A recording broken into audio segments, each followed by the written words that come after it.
Әңгімені тыңдамас бұрын менің каналыма тіркеліп өтіңіздер. Жындар мекендеген үйге қоныстанғандардың қилы тағдыры.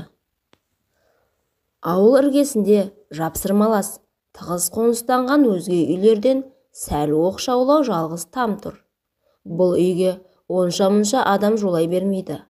Жартылай құлап тұрған шарбақтарынан қаңғырған бұзау, жайылған мал өтіп кетсе, иелері дедектетіп алып шыққанша асық болады және жалтақтап құлағалы тұрған тоқалтамға қарағыштап, аяқ-қолдары суып, жон арқаларын тер басып әбігерленеді.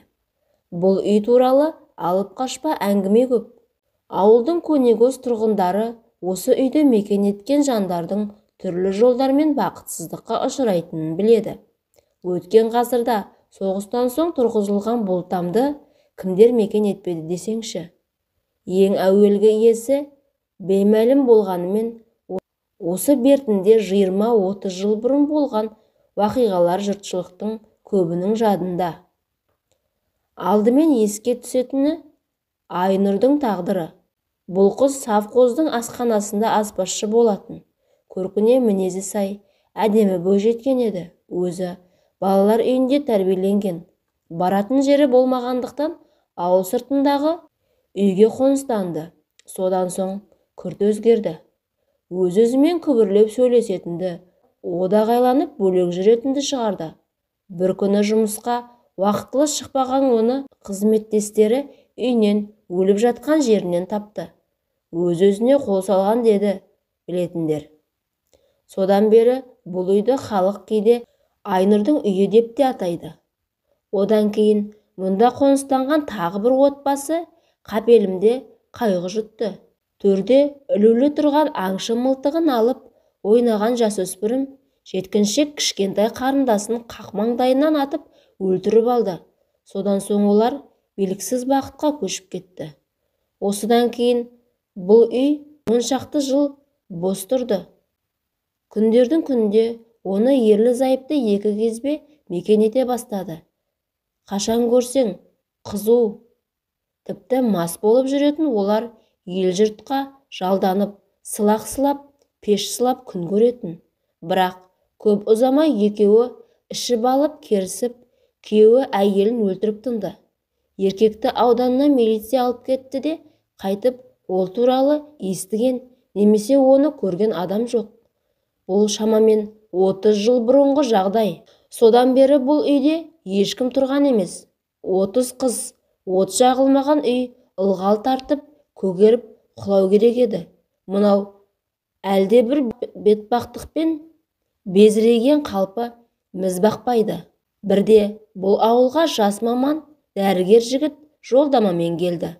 Бозбалалықтан әлі толық шыға алмаған ұяңдау сары жігітті бір жерге орналастыру керек болды. Ауыл әкімі үлкен кісі. Оны адамшылықтан жұрдай деуге бола қоймас.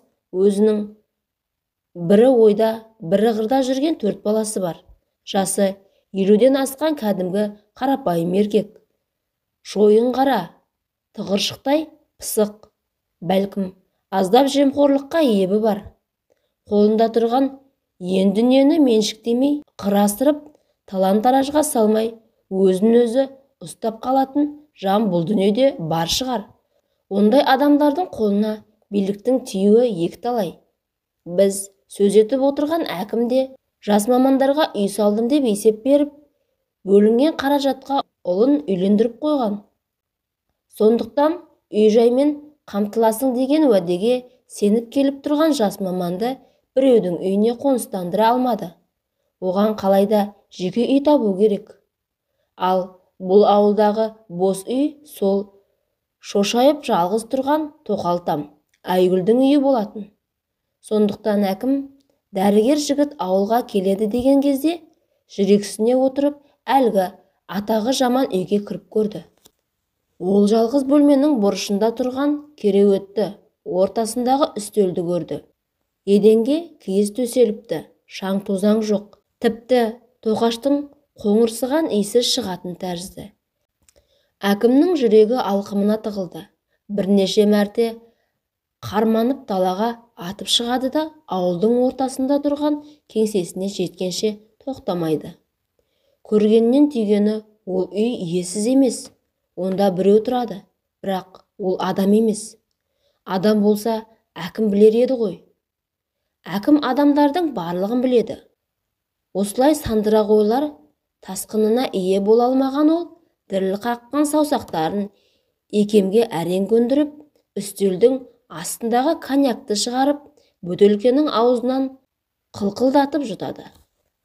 Бұл үйдің тегін емес екенін, оның тіпті қауіпті болуы мүмкін екенін ұққан соң, әкім енді өрімде жас дәрігерді онда қоныстандыру райынан қайту керек емес пе еді? Бірақ кейде адамдар еш мағынасыз, ойсыз, салдары аса өкінішті боларын біле тұра қатыгездікке барады. Біздің әкім де осы жолды таңдады.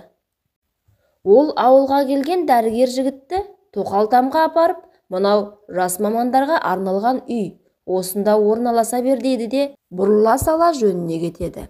Негізі, ол үстел астындағы коньякқа асыққан, ал жігіт болса алаңсыз үйге енеді. Оны мазасыздандырған басқа нәрсе еді. Алдымен ауылдың медициналық бөлімшеге жергілікті тұрғындардың бас сұқпайтыны таң қалдырды. Олар 60 шақырым жердегі аудан орталығына 200 шақырым қашықтықтағы облыс орталығына баруға дайын, бірақ ауылдың өзінің медпунктінің маңынан жүрмейді. Ең болмаса, 1,5 адам келіп, бұның біліксіздігіне көз жеткізгеннен кейін теріс айналса түсінер еді. Күнде таңертең сағат 9-да жұмыста отырады. 1-2-ге дейін үзіліс. Үйге келіп жақында өзіне көрші тұратын, жүзі сынық, ескіше киінетін бойжеткен әзірлеген аспен ауқаттанып, жұмыс орнына қайта келді. Кешкі 6-ға дейін. Содан соң сол Айнұр ерлі-зайыпты, құрылысшы жұп, жеткіншек ұл менен 7-8 жас шамасындағы қыз бала мекендейтін үйіне қайта оралады. Бір-біріне ұқсас күндер жылжып өткен сайын ауыл адамдары елеске сағымға айнала бастады. Бұл өнімсіз тірліктен шаршаған ол, күндердің бір күні жаңа таныстары, көршілері тәрізді үйден шығуды қойды. Жылтыр қара әкім болса, соңғы уақытта жергілікті халықтың зәресін алып, өз-өзінен сөйлеп, көше кезуді әдетке айналдырған. Дәрігер жігіт үштігілі жоғалғаннан кейін аздап көңілсіз жүрді. Дегенмен, оның бұл көңіл күйі ауылға жолдамамен келген ветеринар баланы, мұғалім қызды, ескі тамға қоныстандыруға бөгет бола алмады. Онда басқа амал жоқ болатын. Жас маманға қалтасынан ақша шығарып үй салмайды ғой, шынымен де.